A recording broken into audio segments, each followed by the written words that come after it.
Look, I'll be honest with you, the main reason why I ended up selecting this game to go ahead and cast today is because of the ridiculously long replay timer. And when I realized it's a Zerg vs Zerg, I figured we should be in for a treat. Now, I obviously haven't seen this game yet myself either, but the thing is, I've watched and casted many Zerg vs Zergs at this level before. I would say the average Zerg vs Zerg probably ends at like the 6 to 7 minute mark or so, and this one is certainly gonna go the distance. So let's figure out what it's all about. Spawning here in the northwest corner of Year 0 LE. It's the map, of course, with Aemon right here in the center. Aemon, where are you? Ah, there you go. You can kind of see his eyes right there. But spawning here in the top left-hand corner and playing with the blue Zerg drones, we have none other than the Swedish Zerg who goes by the name of Namshar. And his opponent spawning in the top right-hand corner, playing with the red Zerg drones. We're looking inside of the main base of the French Zerg player, Denver. So look, Zerg vs Zerg, it's the matchup where essentially all survivability doesn't so much lean on hit points, it very, very often comes down to speed instead.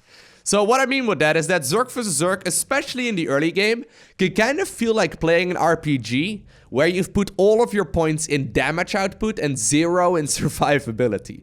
Especially with Zerglings and Banelings, obviously, most of their survivability comes down to speed, but if you make one little slip up, especially at this level of play, the opponent can oftentimes capitalize on a mistake very, very quickly. And whether or not that means they add on additional drones or additional units themselves to try and close out the game right then and there, it doesn't really matter. But oftentimes, at this level of play, small advantages in the early game can be built out to really large advantages a little while later. Just because when your opponent makes a small mistake and you capitalize on that scenario by making a bunch of drones, it means that your eventual army will be much, much bigger.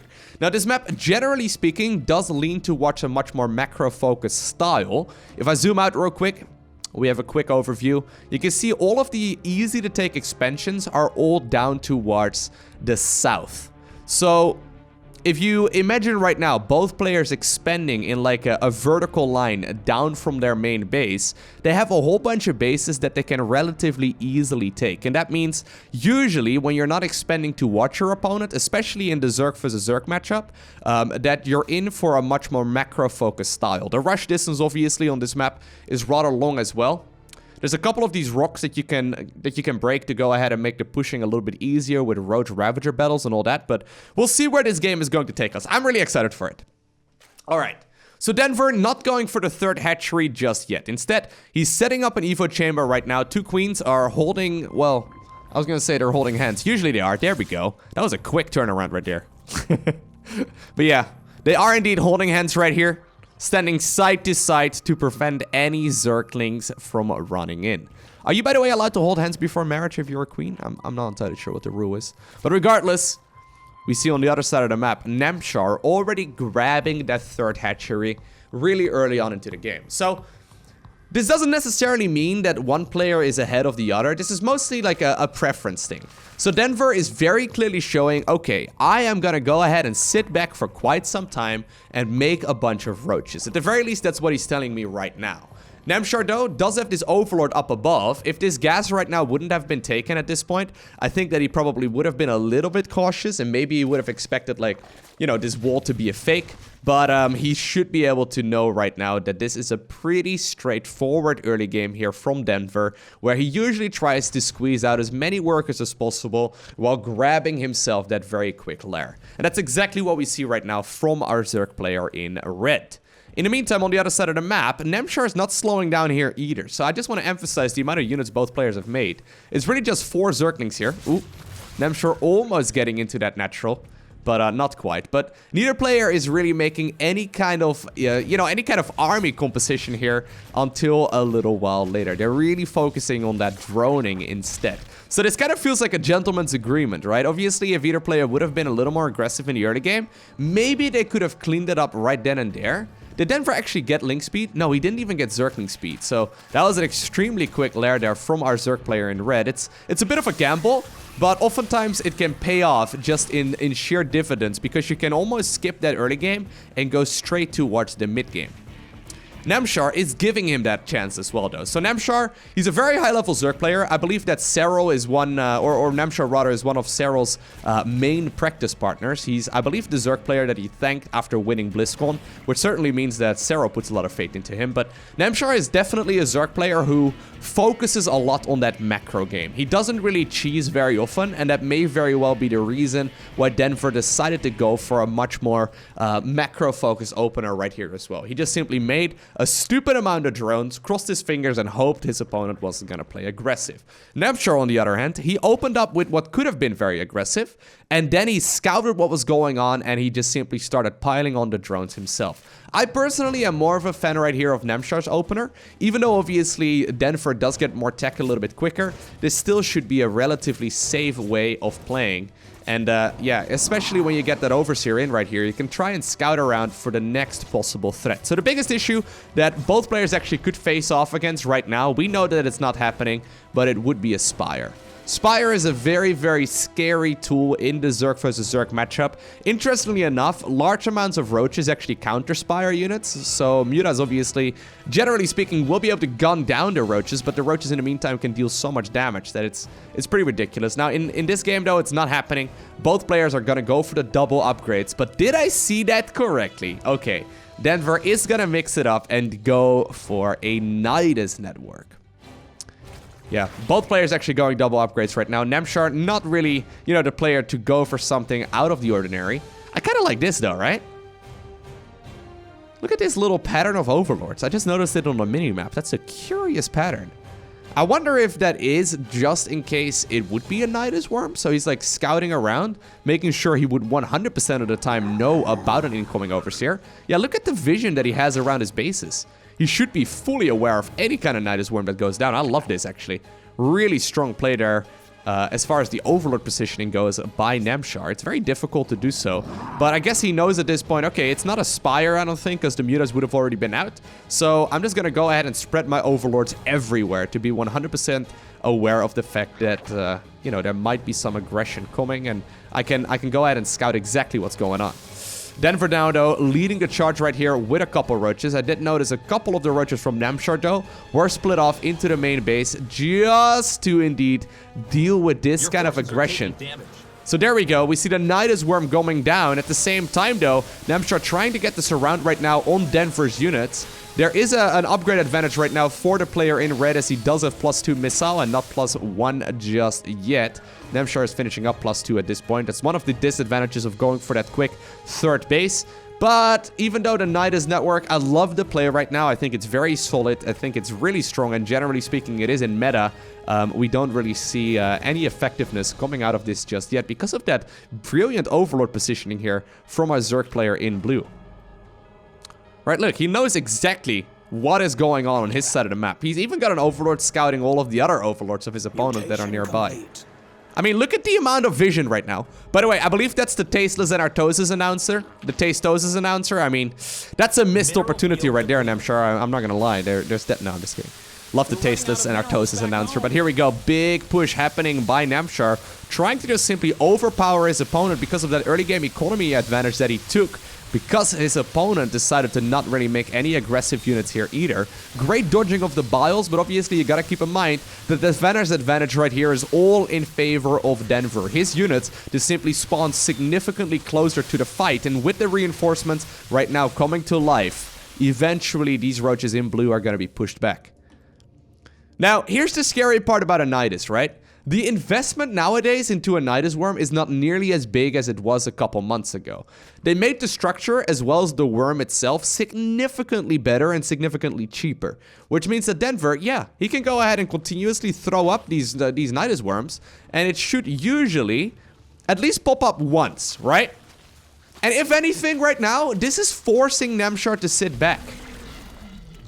I mean, he's always forced to leave like a clump of Roaches behind. That's like 8 or so Roaches that are forced to be left behind just in case there's a Nydus Worm coming. Which I wonder if that's already like maybe enough. Because right now, Denver, I don't know how much he's got loaded up into that. Okay, he's got quite a lot of things opened up right now or loaded up into that Nydus. But still, right? He could go ahead and commit to a big fight right here. Not even going for the Nydus, and it could still deal a lot of damage. Just because so many units are forced to defend.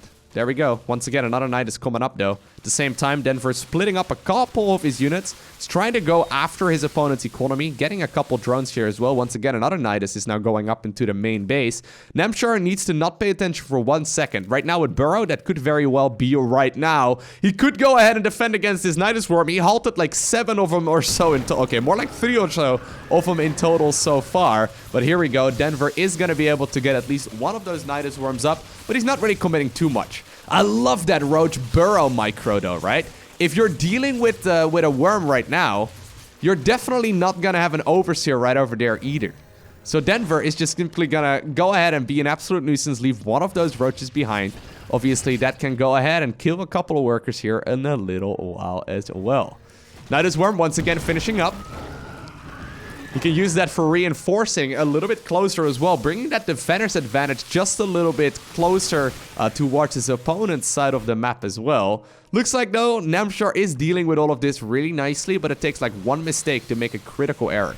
But I really think that that Overlord position right now from our Zerg player in blue is absolutely phenomenal. It really allows him to spot these kind of incoming aggressions, and it's really solid, right? It doesn't really allow him to get caught off guard. Still, though, this fight seems to go in favor right here of Denver. He does still have that Nydus Worm here as well. Looks like he's not rallying anything into it just yet. But that one can stay alive for at least a little while longer, as Namshar doesn't really know exactly where that's located. And obviously, you gotta keep in mind as well, another thing that I like about the Nydus is that you hear this, like, this game-wide scream, right? You hear like I'm not gonna try and make my impersonation of it, but you hear the scream, and it's just like tactical nukes. Sometimes you find yourself looking for the red dot, even though it wasn't really used inside of your bases whatsoever, right? So sometimes you may hear the scream and you get a little bit anxious, but yeah, all that time is very critical. Now that was a nice set of biles from Namshar, trying to get as much value out of it, but neither player really taking any kind of critical damage. Once again, a Nydus, oh no Nydus this time around. Just a couple roaches. They walked, Loko. They have legs. They can walk like that. They're gonna go after some of those drones. A few of them will indeed be burrowed, and this is just like doing Zergling run-bys. It is such a nuisance, right? You don't look at the Roach run-by all the time, and sometimes burrowing just 2 or so of them is very, very frustrating. I love this. So sick. Okay. In the meantime, though, Denver did try and get that 4th base up, and he did so successfully. We see the same right here for Namshar, who's mining a lot more gas. One pesky little Roach right here, trying to get some value as well, and it will be able to get at least a couple kills. It is going to go down with 3 kills there in total. Once again, big push right here. Denver, though, fighting in areas that I don't like nearly as much, right? These little chokes, I mean, they usually are very risky, because the concave does beat the convex, just because of, you know, the amount of value that the roaches can get into those kind of engagements.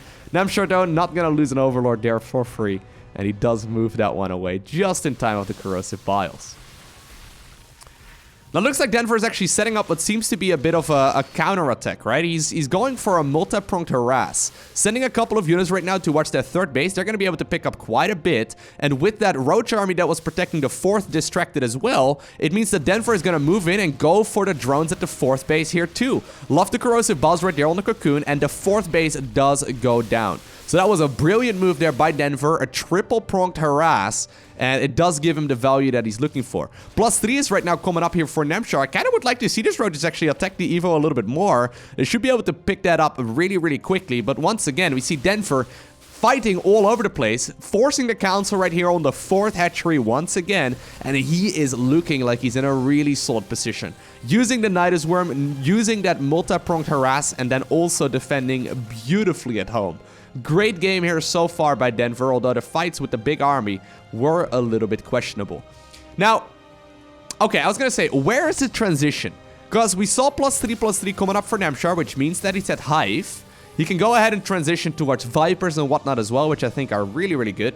Especially if your opponent's going mostly Roach Ravager. You can obviously abduct a couple of those really expensive Ravagers, but you can also grab some of those Blinding Clouds in the engagement, and it can change the tide of battle really, really quickly. By the way, that's 27 drones that ended up going down there in total as well. Really nicely done. But Denver is going to go and take this into another direction. So he's got the Spire right now.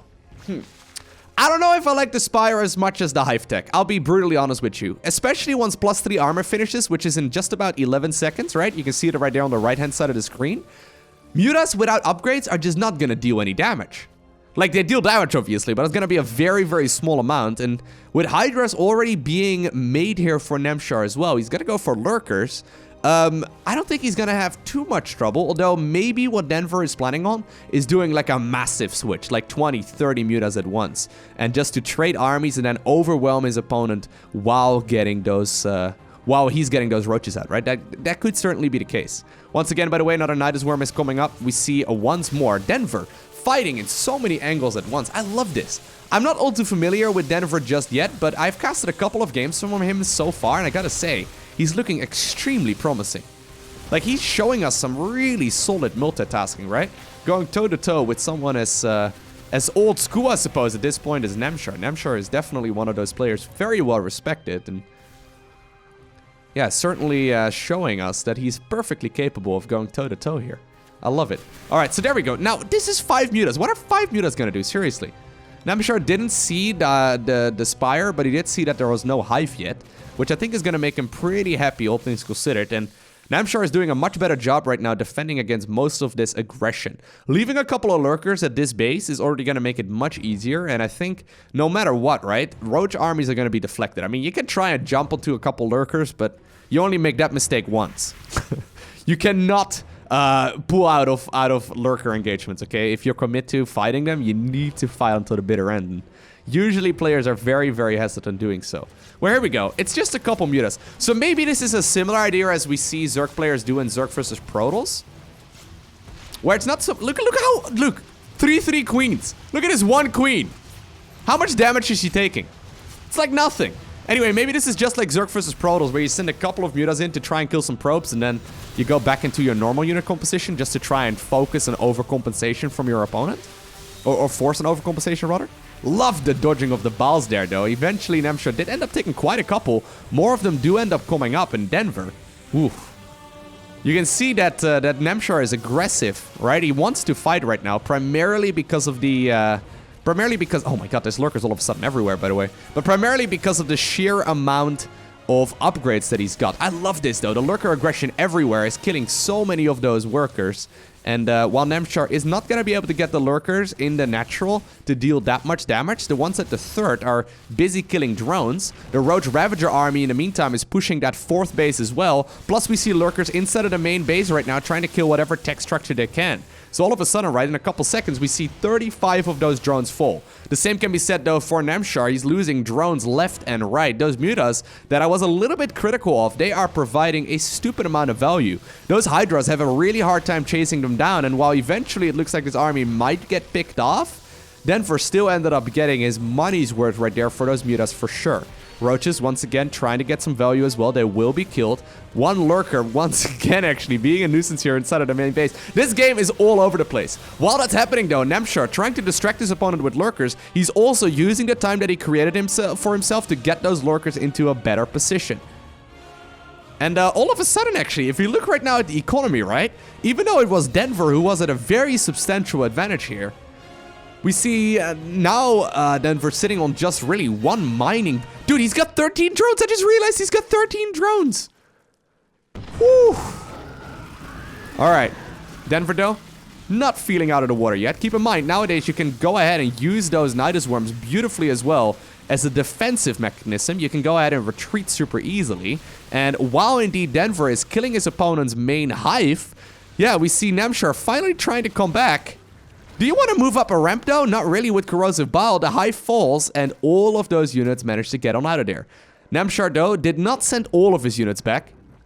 Instead, he did leave a small hit squad here to maybe go after another base, but Denver is not gonna try and commit too much right there to that Nydus aggression. I love this, man. This is such a sick game. Okay, so army value heavily in favor of Denver. Economy-wise, though, I see an advantage right here from Namshar. Plus, I like his unit composition a lot better. There's still actually only 2-2 here for Denver, which is quite painful. I really feel like he should be able to get a little bit more out of those upgrades. But I think at this point, going 3-3 is just a little too late. You can't really afford that. Big hit squad here, though. Couple of roaches, couple of ninjas burrowed underground. And they're gonna try and see if they can snipe a couple of those drones, but maybe even the hatchery. And this is completely blindsiding Namshar right now. He is forced to respond to this after the roaches are already there. And I think they can commit, but yeah, Denver recognizes the dire scenario that he's in. He doesn't want to overcommit. Another hatchery right there does get forced to get cancelled as well, but Lurkers, oof, sitting right here on the low ground, or on the low ground rather. They are not gonna allow that Roach Ravager army to pass. Now, obviously, the longer that time goes on, the more value you get out of Lurkers, right? Lurkers, they are just simply very good in straight-up engagements.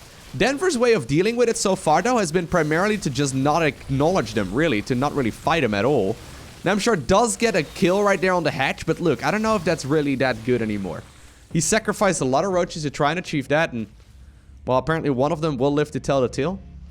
That was certainly a very big commitment as far as the economy, or as far as the army goes, and he already was at that army disadvantage. Then again, though, I mean, Denver doesn't have much to deal with Lurkers just yet. He's getting himself a Viper. Okay, so that's great.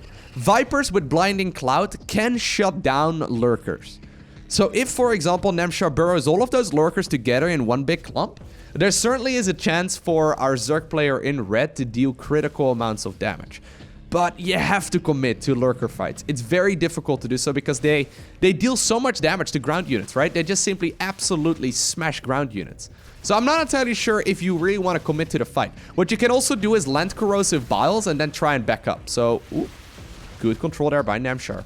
Figuring out exactly what's going on. But once again, Denver being so annoying with these... Oh my god, I love this. The super consistent and very, very hard to deal with Roach runbys all the time. Not just runbys, I suppose, but also Nydus buys? Is that what we call them? Nydus buys. I don't think that's true, but I don't think that's a very good name for it. But seriously though, like the value he gets out of that is ridiculous. How many workers have gone down? He killed 79 of his opponent's drones in ZVZ. Right now though, I like this a lot here. Oh my god, is he gonna get the base? I was just gonna say Namshar leaving Lurkers behind. I like that a lot, but I say that, or I wanted to say it anyway, and the Lurkers get uprooted from the 4th, and that means Namshar actually loses a base. Hold up, hold up, hold up. Are we seeing a comeback after a comeback? I would say the early game went in favor of Denver. Then the follow-up went in favor of Namshar. Now Denver, though, is finding himself in a really good spot. He's got a mining base. His opponent doesn't really have anything. That 4th will once again be acquired. Namshar also took a 5th during all of this as well. There is a Viper. Where's the Viper? Okay, there it is. It's full energy. So it should be able to get a good... Okay, he's not going to go for the Blinding Clouds. Instead, he's going to go for the much safer Abducts. I don't mind that either, actually, because every single one of these Lurkers is very, very worthwhile. And obviously, if you can trade... just a little bit of energy for resources in a low resource game. I think that's something you will do pretty much all the time, but maybe Denver could have committed there though. If he had one big Blinding Cloud, maybe he could have actually sniped it. It's a really hard decision to make, so I don't think you can really blame him that much. Obviously, you're always dealing with limited amounts of info, and yeah, we see now on the other side of the map, Namshar doing the same thing. He's got Roach, Ravager, Hydra, Lurker. And now he's adding to that mix Vipers as well.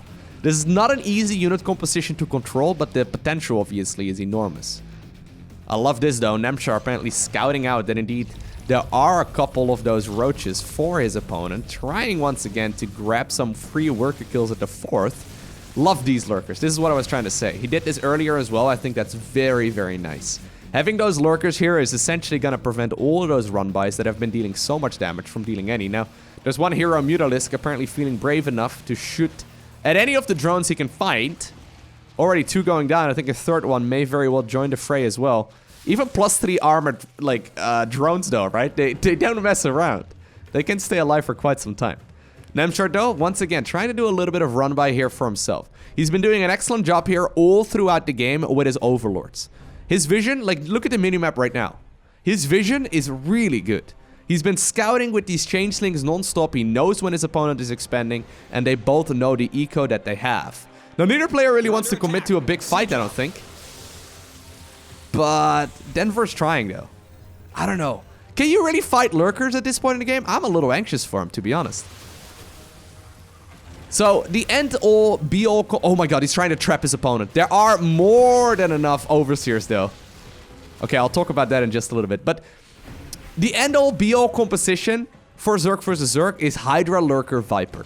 Hydra, Lurker, Viper is incredible. It deals with everything. Ultras don't counter it. Brute Lords don't counter it. All of that stuff is just not as good as Hydra, Viper, Lurker. So that's what you're ultimately looking for. Now, as you may have already noticed, Hydra, Viper, Lurker is extremely gas-heavy. You can't just, like, make 100 of them, right? Like, it's just not gonna happen. They're super, super expensive. Ooh, solid Blinding Cloud there. I love the abduct on the Viper as well. Namshar grabbing himself one of those kills there on one of the most important units for his opponent. Solid, solid counter attack there by Namshar, but he also ended up losing a couple of units of his own.